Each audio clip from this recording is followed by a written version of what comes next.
Hyderabad city police కమిషనర్గా CV Anand బాధ్యతలు స్వీకరించారు. సోమవారం ఉదయం సిపి కార్యాలయంలో ప్రత్యేక పూజలు చేశారు. అనంతరం వారు మాట్లాడుతూ రెండోసారి బాధ్యతలు చేపట్టడం చాలా సంతోషంగా ఉందని, ఈ సందర్భంగా సీఎం రేవంత్ రెడ్డి గారికి కృతజ్ఞతలు తెలిపారు. ప్రస్తుతం రాష్ట్ర ప్రభుత్వం డ్రగ్స్ పై సీరియస్ గా ఉందని, డ్రగ్స్ గంజాయి నిర్మూలనకు కృషి చేస్తున్నామని తెలిపారు.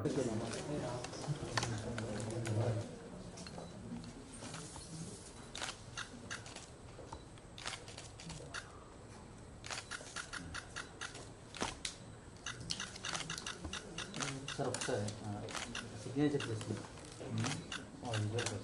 Sir, here.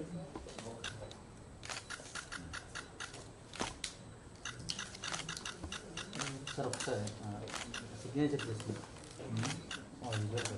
Sir, here.